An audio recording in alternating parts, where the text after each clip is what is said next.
Ya estamos iniciando esta conversación de política y de actualidad acá en Mesa Central. Este segmento es una presentación de Global Partners, líder en prevención y control de alcohol y drogas en ambientes laborales y la seguridad inteligente de Securitas para tu empresa. Cristian Valenzuela se dignó a venir al programa hoy día. Gracias, Cristian, por venir. Muy buenos días, muy buenos días. Muchas gracias por la bienvenida. Fiel a todos sus principios, no trajo regalos de su viaje.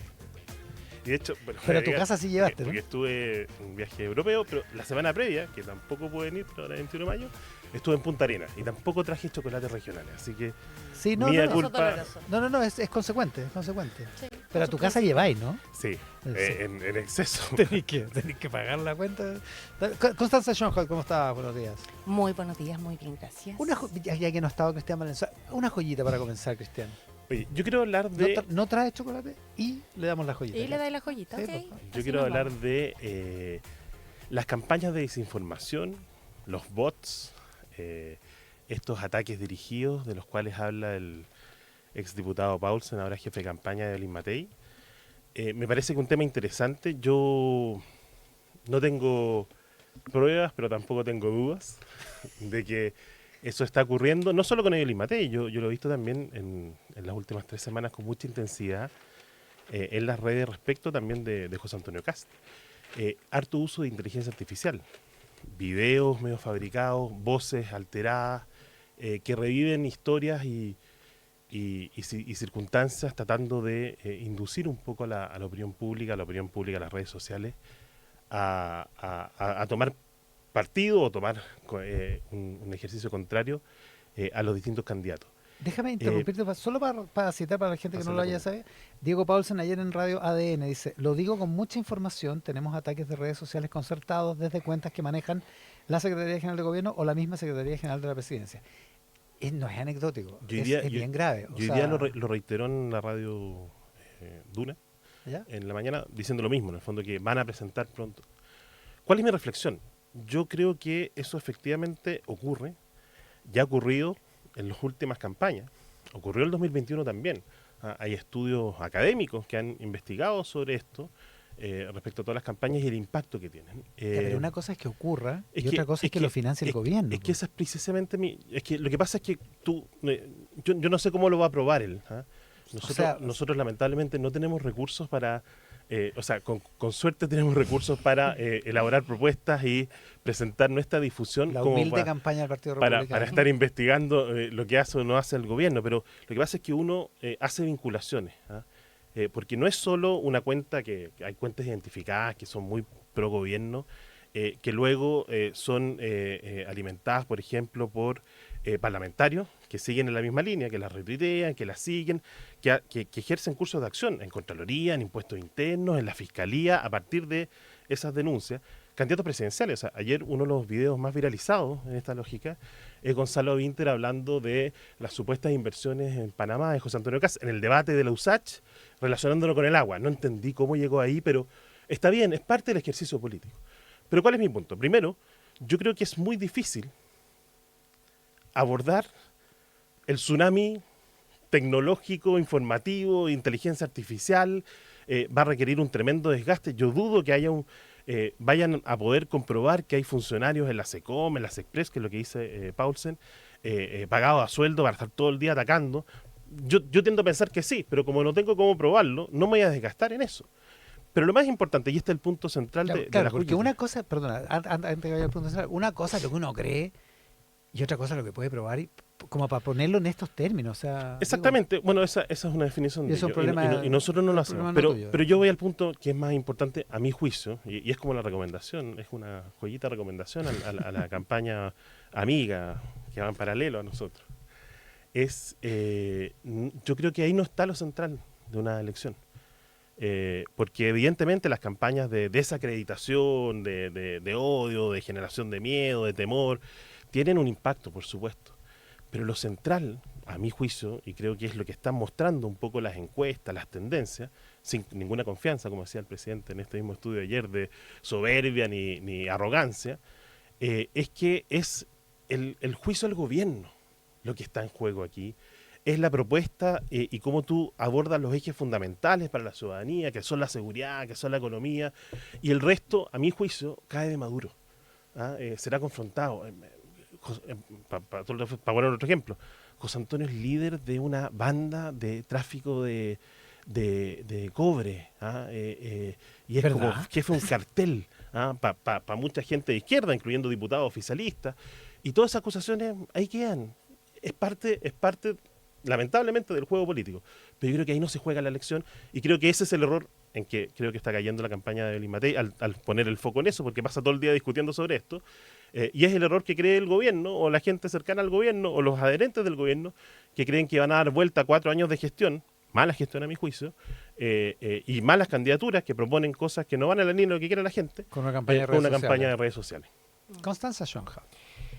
Mire, yo creo que en alguna instancia anterior acá mismo también hemos abordado las fake news y la desinformación en campaña, y es un tema que hace varios años ya preocupa. Pero me parece paradójico que este ejercicio que estamos haciendo es una especie de ejercicio de desinformación. Porque estamos tomando las palabras de una persona que además tiene intereses políticos, como el jefe de campaña de Evelyn Matei, que hace una afirmación, que dice tener pruebas pero no las muestra, y tenemos a todo el mundo hablando sobre que el gobierno tiene bots para atacar a la derecha. Y buena parte de los ejercicios de desinformación tienen que ver con plantear la duda. Plantear la duda en esta lógica de miente, miente que algo queda.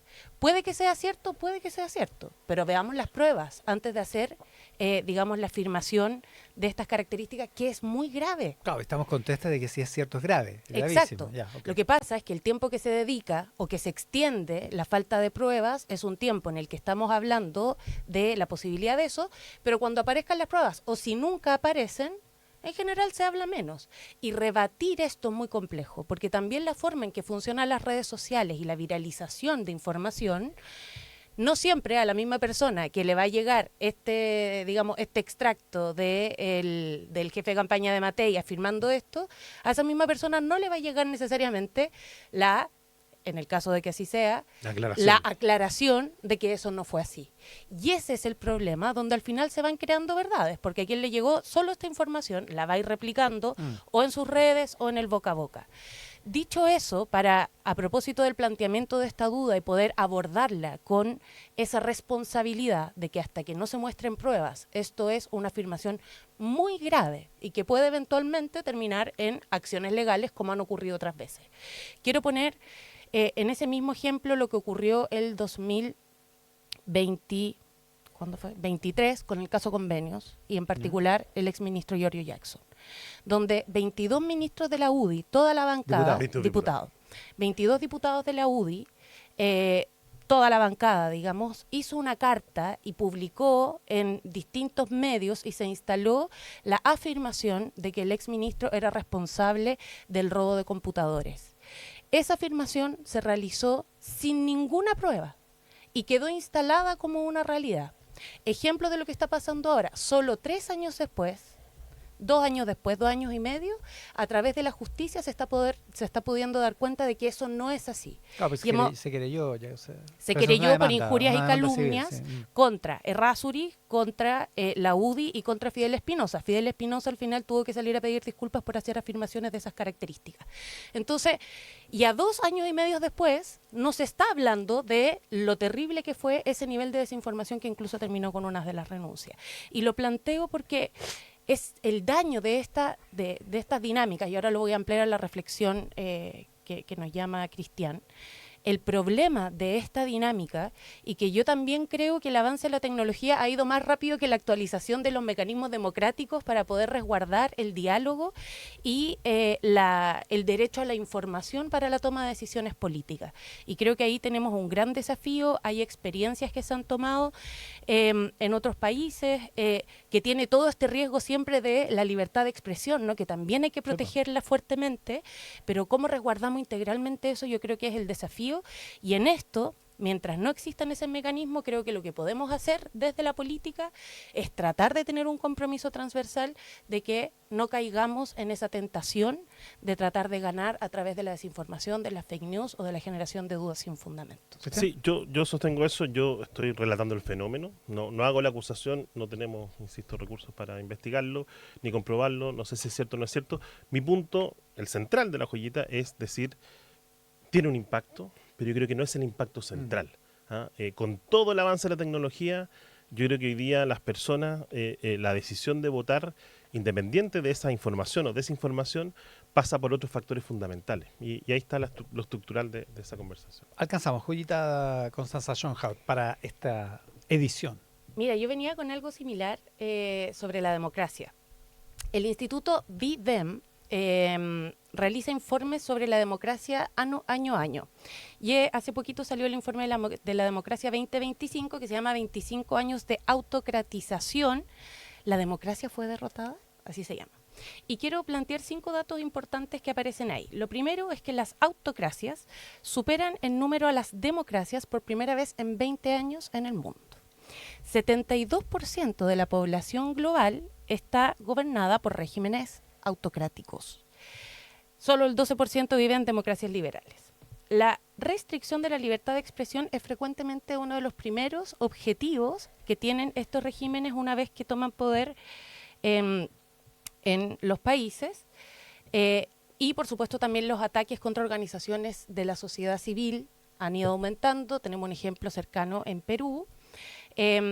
Y también se identifica el aumento de la violencia relacionada con las elecciones, y creo que ahí hay ejemplos muy recientes, como en Ecuador el 2023, que hubo el asesinato de un candidato a la presidencia, o ahora recientemente en México, donde ya se cuentan 20 candidatos asesinados en proceso electoral, lo que es dramático. Y eso lo quiero unir a propósito de los dichos de Evelyn Matei de estos días. ¿Cuáles de todos?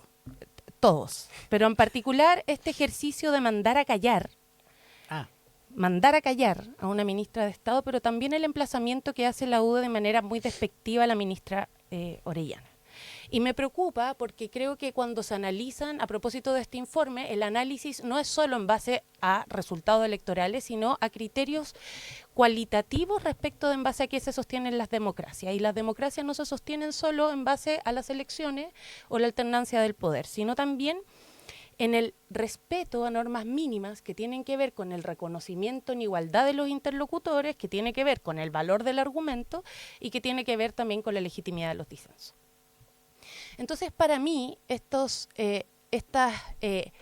digamos, dichos o reacciones que tiene Evelyn Matei, a mí no me parecen ni exabruptos, ni me parece que tenga que ver con un tono confrontacional de la candidata. Creo que se trata de prácticas políticas deliberadas y creo que también se trata de una ideología que relativiza la democracia. Y creo que eso pone en riesgo nuestra democracia en tiempos donde a nivel global están retrocediendo. Hacer callar a otro o menospreciarlo no es un detalle, es un acto de autoritarismo. Y en Chile lo hemos visto. Y cuando el poder silencia y no discute, cuando el poder, en vez de convencer, decide imponer, entonces estamos poniendo en serio riesgo nuestra capacidad de diálogo. Lo único es, me pregunto, si hoy día como candidata, como mera candidata, tiene tiene estas reacciones con tal desparpajo, me pregunto entonces, ¿cómo será si es que llega al sillón presidencial? ¿Cuál será el trato con las voces disidentes? ¿Cuál será el trato con las organizaciones críticas? Y creo que ahí tenemos un problema central. ¿Un comentario, Cristian? Sí, muy brevemente. Más allá del incidente en particular, yo creo que todos tienen un rol acá. A mí me parece efectivamente que nace esto de tener un gabinete completo dedicado todo el día a la campaña presidencial, incluyendo al presidente. O sea, el presidente ayer, con nombre y apellido, habla de la candidata a la UDI, habla de Evelyn Matei. Yo creo que el presidente, y por lo pronto todos celebraban el impacto de sus palabras. ¿Por qué? Porque ya casi 2 años en silencio. Es la primera entrevista que hace en Tele 13 Radio desde que entró como gobernante y ha tenido muy poca participación. Entonces, hablemos de silencios también y de respeto a la democracia cuando no se somete a las preguntas de la prensa, por ejemplo, a un intercambio permanente con esto. Entonces, ¿cuál es la lógica de esto? Yo creo que el rol del gobierno tiene que ser gobernar, aunque lo haga muy mal, pero tienen que dedicarse a gobernar y no dedicarse a asumir la campaña presidencial de los sucesores que ellos quieren que sean del oficialismo y que sigan su ruta. Entonces, independiente de las formas, que yo prefiero pasar en esa calificación, y que esa discusión de otro. Yo creo que hay un problema de fondo que muchas veces se ponen estas categorías, estas estructuras sobre los comportamientos de uno y son poco atingentes a los comportamientos propios que muchas veces fallan en eso. Continuamos con este debate después de la pausa. En el siguiente bloque se suma Quique Mujica a esta conversación con Constanza Schoenhout y con Cristian Valenzuela aquí en Mesa Central. Conversamos de actualidad y de política con Cristian Valenzuela, con Constanza Schoenhout. Quique Mujica, ¿cómo estás? Buenos días. ¿Qué tal? Muy buenos días. En el primer bloque las joyitas se dejaron planteada una polémica. Constanza Schoenhout dice, cuando Evelyn Matei manda callar a la portavoz del gobierno, incurre en una práctica que podría calificarse como antidemocrática. Estoy haciendo la exégesis, no estoy citando textualmente a Constanza Schoenhout. Y Cristian Valenzuela replica, el problema es que hay un gobierno que está dedicado a hacer campaña y a meterse en la campaña y a polemizar con la candidata Matei y con otros, en vez de dedicarse a gobernar. Sin justificar el impas. ¿Pero ha sido alguna vez no así? Siempre va a ser así. Si ustedes son gobierno, les va a ocurrir lo mismo. A mí, yo entiendo que el mundo político tiene que chistar con la intervención y no estoy defendiéndola. Estoy haciendo un baño de realidad respecto de qué hacen los gobiernos cuando hay alguien de su signo, que siempre es así, postulándose la moneda y es arriar agua hacia ese molino. Marcando una diferencia de lo que del intervencionismo de que haya ministros claro, polemizando versus fondos públicos y todo eso, ¿no? Claro, porque además, ojo, que Matei también increpa al gobierno. Sí, aquí estamos, ¿quién primero la huevo o la gallina? Los del comando Matei, nosotros hacemos lo que hacemos porque ustedes nos están atacando. Y el otro lado dice, usted nos está atacando siempre, por eso hacemos lo que hacemos. ¿Qué se llama eso? Pero una reflexión, y voy a ser bien preciso en el comentario para que después no lleguen los colaboradores a decir. Cuando uno es virgen en la conducción del gobierno, no en la participación eventual en alguno de los anteriores, pero como sector político, que nosotros no hemos tenido el privilegio y la oportunidad de hacerlo, uno puede ponerse metas ambiciosas, de decir, y esto de verdad lo creo, o al menos yo lo que veo en los números, en las tendencias, las opiniones de las personas, creo que la mejor forma de reelegirte es haciendo la pega bien. Y cuando haces la pega mal, la carga que tienen los candidatos que te suceden o que aspiran a sucederte es mucho mayor. Eso es lo que estamos viendo hoy día.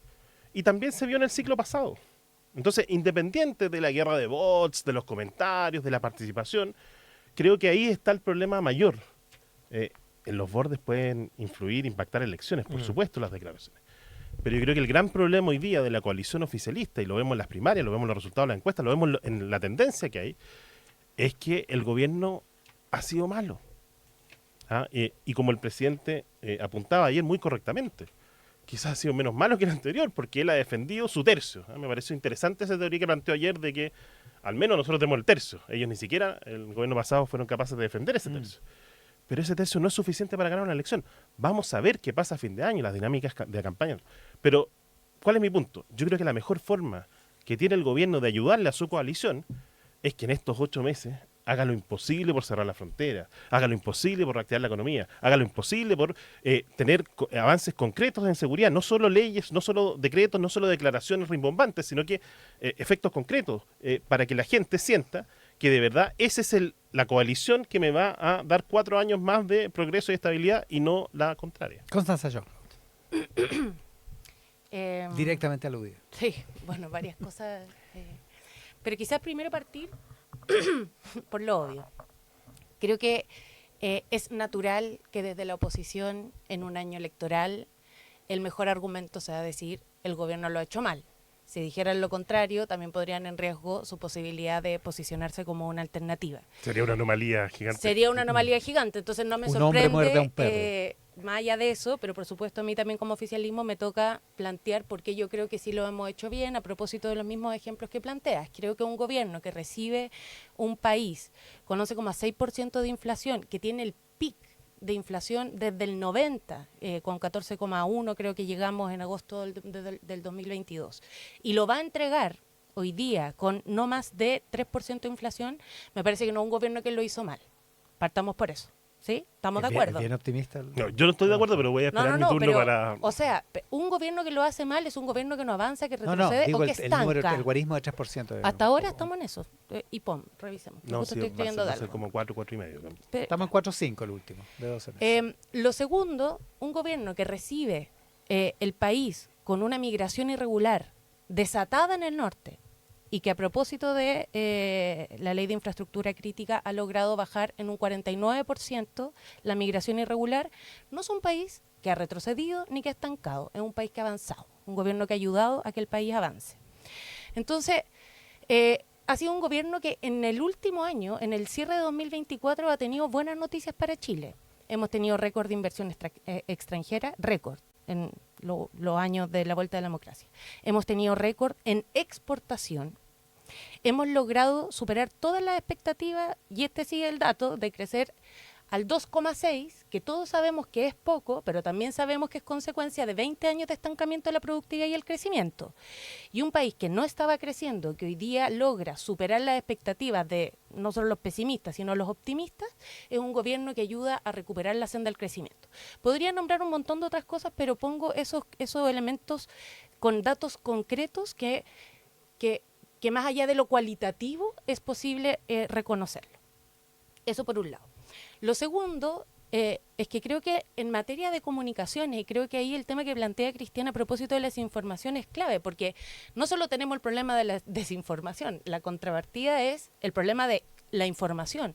Y en tiempos donde las comunicaciones están ocurriendo mucho por redes sociales, donde un video que dura más de un minuto no es visto por nadie, donde los 5 primeros segundos de un reel en TikTok son lo único que definen si es que efectivamente esa persona va a seguir informándose, es un desafío gigante. Y yo creo, y en eso sí soy autocrítica, creo que nuestro gobierno ha tenido muchas dificultades para poder comunicar las cosas que ha hecho.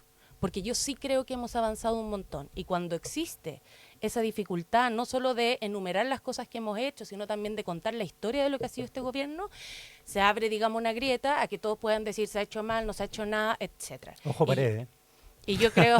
Saludo, no solo eso. Saludo a Pablo Paredes. No, y no lo digo como una crítica ni personal ni de SECOM, porque creo... que la comunicación es algo que ocurre no solo desde el gobierno, sino también desde las distintas vocerías que somos parte en eso, y creo que una buena forma de comunicación es una comunicación que opera en coro.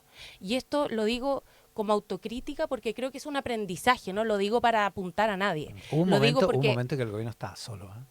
Lo digo para hace un tiempo el gobierno como un no había aprendizaje hacia el futuro, y que creo que hoy día la política ya no se juega solo en la esfera pública que conocíamos, que son estos espacios, la radio, la TV, la asamblea, el debate, la junta de vecinos, sino también se juega en la esfera digital, y tenemos que aprender a jugar en esa cancha con fair play, no con desinformación, no con fake news. Cristian.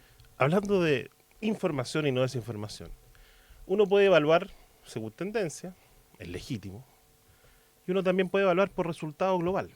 Yo prefiero evaluar por resultado global. A ver. Este gobierno, dato cuantitativo, del 2022 al 2024, hay contabilizados 3.785 homicidios. Hasta Por ahora. la Subsecretaría de Prevención del Delito, según las estadísticas de homicidio que ellos definieron que era el marco referencial. El gobierno anterior, 3.785. El gobierno anterior, en 4 años, tuvo 3.790. Yo puedo afirmar, sin ninguna duda, que a esta fecha, y por cierto, a fines de este año, en este gobierno, es el lugar, el momento donde van a haber la mayor cantidad de homicidios de los últimos 7 gobiernos en Chile. En la historia de Chile. Y el gobierno te va a decir que la tendencia es al revés. Como quiera. Ya. Pero ese es el dato. Lamentablemente me atrevo a pronosticar que ¿Cómo la tendencia al revés? O sea que la tendencia viene bajando en claro, cantidad de homicidios. Sí, me atrevo a pronosticar de que van a ser 5.000 en total, lamentablemente, porque creo que es una cifra dramática. Sí, porque son 3.780, están a 1.200, 1.000 por año. Hay 18 largos. Exactamente. Y no solo eso, la cifra del gobierno anterior tiene el año de la pandemia, que es distinto. Que es Claro, distinta. porque Se comportó nadie distinto. está en la calle. Y Claro. desde 2021 ha bajado 4,8. Hay que hacer más, pero es una curva que hace 10 años que venía subiendo, y que es un gobierno que ha logrado empezar a disminuirlo. O sea, eso ya es. Ya, esa es la tendencia. Sí, pero Exacto, esa es la tendencia, todavía más no allá del número Es específico. que todavía no volvemos ojo. al 2020, que fue 1.100. Estamos en 1.200. Entonces, pero ok, esa es una medida. La inflación, ayer el presidente lo discutió latamente, me sumo a sus palabras de que ellos son responsables de los retiros y tuvo alto impacto. Y yo no sé si fueron las medidas del gobierno, porque yo miro a la mejor directora de presupuesto y veo puros malos resultados, malas proyecciones, malos cálculos, malos déficits, y por lo tanto no sé si la responsabilidad fiscal es la que ha permitido bajar la inflación o el gran rol, a quien le mando un gran saludo a la presidenta del Banco Central, Rosana Costa, a quien admiro mucho. Inflación. Inmigración ilegal, por cierto, que han habido mejoras. Y no es por producto del megáfono de la ministra Toá en su minuto, sino que producto de la infraestructura crítica, a lo cual se pusieron durante mucho tiempo, y eso permite bajar ciertas cosas. Pero nuevamente, análisis global. En este gobierno, sin excepción alguna, es el gobierno en que más inmigrantes ilegales han entrado en la historia de Chile. Sin comparación. Más que el gobierno anterior, en sus 4 años, y más que el anterior, y que el anterior, y que el anterior. Ese es el dato. Yo cuando haga el resumen, que lo tengo preparado ya, pero lo dejo para el otro año, es en qué gobierno de la historia de Chile han entrado más inmigrantes ilegales. Y es este por lejos, 120, 130, 140, porque van sumando todos los días. Y cuando al día entran, Evelyn Matei dijo 300, le corrijo, eso era al principio del gobierno. Hoy día entran 100. 100 personas al día entran de manera ilegal por el norte del país. Ese es el dato, porque al año son 30.000, 25.000, ha ido bajando efectivamente, pero el dato global es ese. Yo miro esas cifras y yo no me puedo quedar cómodo. Y yo no puedo solazarme de que lo estoy haciendo espectacular. No puedo solazarme con que tengo 2,6% del PIB. Si estamos en el filo de que este sea el gobierno en materia de crecimiento económico más fracasado desde el año 90 en adelante. El dato, estamos en el filo porque estamos peleando con que sea el segundo Michelle Bachelet, que fue 1,7, 1,8. Entonces depende de estos meses cómo se hace esa cifra. Entonces yo no sé de qué se pueden enorgullecer. O sea, no es un problema de comunicación, dices tú. No, es un problema de realidad. Constancia. Y esas cifras bajadas a la gente común y corriente muestran que la gente está desesperada, desesperanzada y tan al borde de la angustia que está pensando votar por candidatos de derecha. No hagáis campaña. Constanza Young. Bueno, yo había hecho el punto de las comunicaciones porque me parecía que era el punto inicial interesante, pero bueno, volvamos a la evaluación del gobierno. Yo creo que el problema de este análisis global que intenta hacer Cristian, es que parte de la base como si todo el problema de la migración y de la seguridad hubiese aparecido ahora y no hubiese existido antes, ¿ya? Esto es un gobierno que heredó una crisis de seguridad y heredó una crisis económica del gobierno de Sebastián Piñera. El presidente ha dicho siempre, no quiero decir el gobierno anterior. Ok, pero hay que plantearlo para entender la historia de todo esto.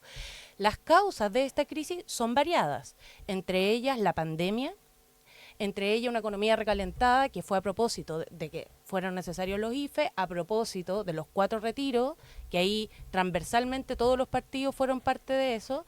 Bueno, menos el Partido Republicano. Menos el Partido Republicano. Pero que fue impulsado, de hecho, por el gobierno Sebastián Piñera. ¿Los IFE lo votaron a favor? No, y también votaron en contra del sueldo mínimo. No. No. Todo lo que signifique plata para los bolsillos de la familia. Que después se le baja por la inflación. Y esa situación, donde además un presidente que fue a Cúcuta a decir vengan a Chile, con un partido de derecha, que era la UDI, que en un momento hizo una especie de comisión de migrantes dentro de su propio partido, por supuesto que era esperable que la migración fuera al alza, porque las acciones que tiene un gobierno impactan en los gobiernos siguientes, sobre todo cuando son periodos cortos de 4 años. Lo que yo puedo decir es que este gobierno, heredando todo eso, logró generar un marco de estabilización, logró bajar en un 23 o 24% el gasto público, que se había excedido en más de un 30% en el gobierno anterior. ¿Para qué? Para poder estabilizar. Y el gobierno, que espero que sea, por supuesto, de sucesión del gobierno del presidente Boric, va a tener la posibilidad de tomar una posta que no avanza hacia atrás, sino que es capaz de recuperar ciertas sendas de control en materias que son fundamentales como seguridad y como economía, pero también en materias sociales. Y ahí quiero destacar algunas cosas. Este gobierno logró el alza más importante en 30 años, en términos nominales, del sueldo mínimo, llegando a 500.000. Logramos el copago cero, que es decir, gratuidad en la salud en el sistema público, beneficiando a más de 5 millones de personas que están afiliadas al sistema público. Y esas son cuestiones súper concretas. Entonces, me parece importante también poder reconocer eso. ¿Son cifras alarmantes las que todavía se tienen? Bueno, hay que seguir trabajándolas, por supuesto. Y aquí, solo corregirte, aquí el presidente no ha dicho, lo hemos hecho todo excelente y está todo espectacular. Ha dicho permanentemente que hay desafíos, pero sería muy injusto no poder reconocer los avances que han habido y que las medidas que se han tomado no solo no han sido populistas ni, digamos, grandilocuentes, sino que han sido efectivas, basadas en datos y algo que incluso ha sido reconocido por distintas instituciones del Estado. Cristian. Permíteme discrepar en torno a las causas y los factores, que obviamente no son únicos. Yo en este espacio, en repetidas oportunidades y también frente a Constanza, he reiterado que no todo es culpa de este gobierno. Y siempre he dicho, esto es una crisis de seguridad, una crisis de inmigración que viene de mucho antes.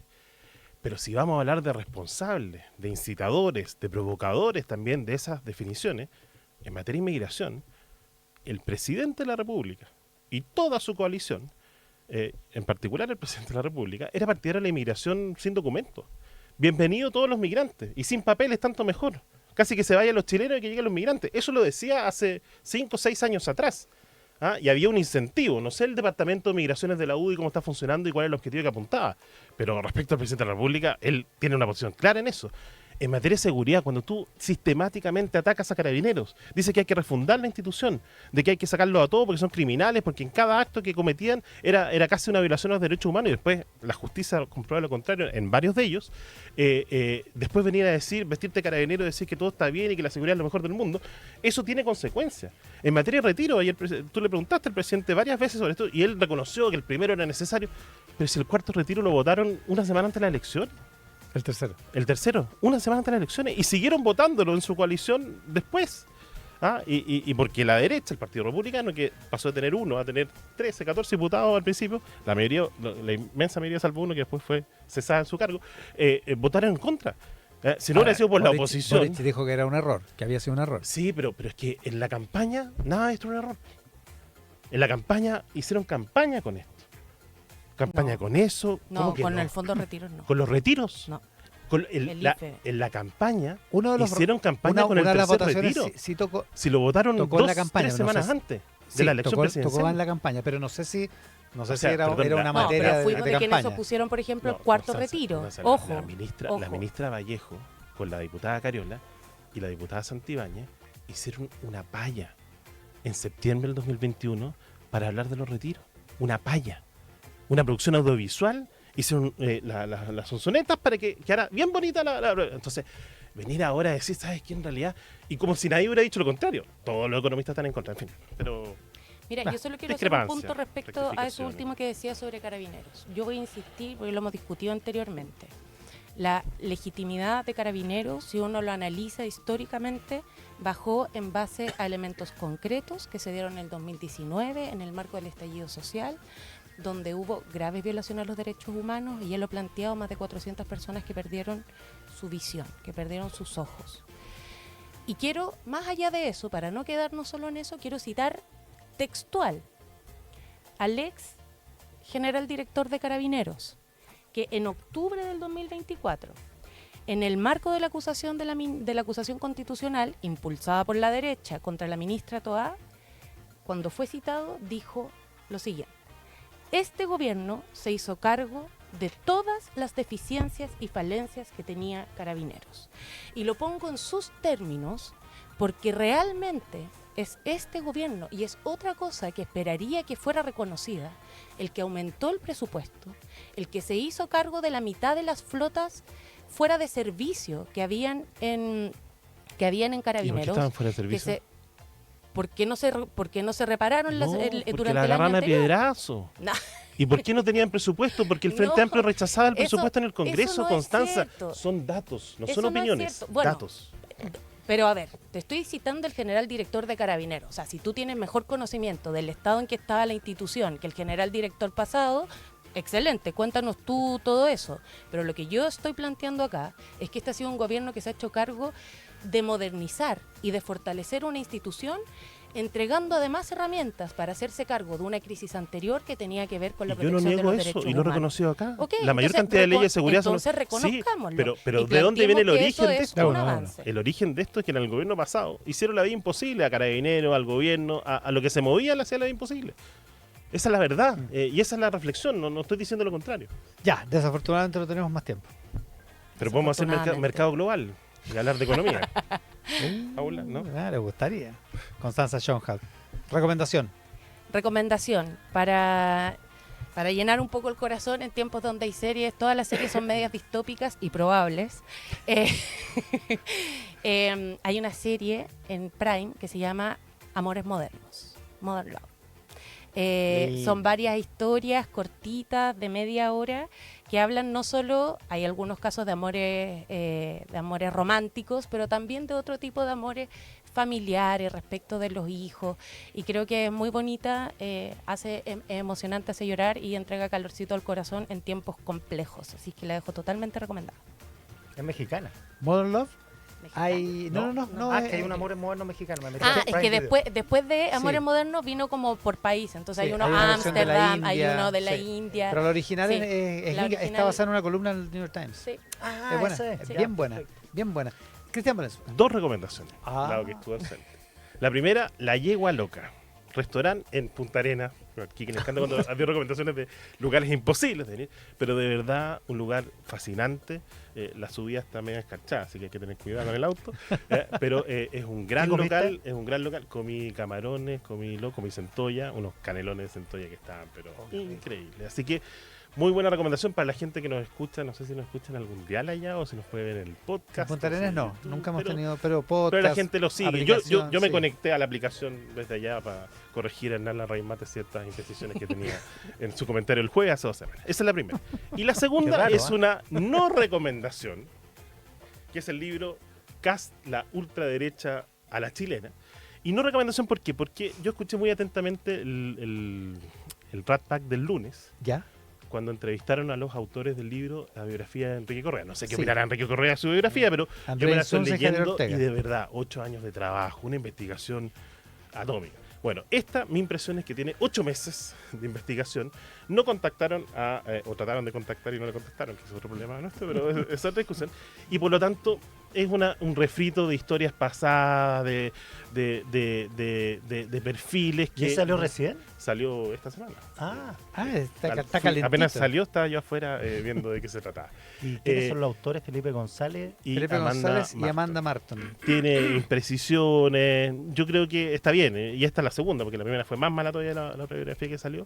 Siempre es bueno que hablen de ti, pero está bien. Entonces, yo no recomiendo leer esto, aunque mucha gente sí. Esto como lo recomendara. Puede que la lea. Ya la voy a ir a comprar, entonces. Exactamente. Como cuando dicen en la tele, no vea esta nota porque las imágenes son Claro. truculentas, vea No. esta nota porque... Y lo peor de todo es que viene un poquito desfasada, porque el final, de hecho, por cierto, no entrevistan a José Antonio Caz, entrevistan a Johannes Kaiser en su momento de alza, vamos a ver qué pasa a futuro, pero la conclusión es como, ya pasó la hora, y dado lo que muestran hoy día las encuestas, puede cambiar en 2 semanas, 3 semanas, Sí, pues no queda un ahora poco subir a la desfasada encuesta. la conclusión del libro, pero Todo puede pasar Cristian todo puede pasar Valenzuela. en Chile. No pienses en un elefante. Ya, Quique Mujica, Cristian Valenzuela, Constanza Schoenhardt, muchas gracias por el programa de hoy. Un gusto, como siempre. chao. Chao.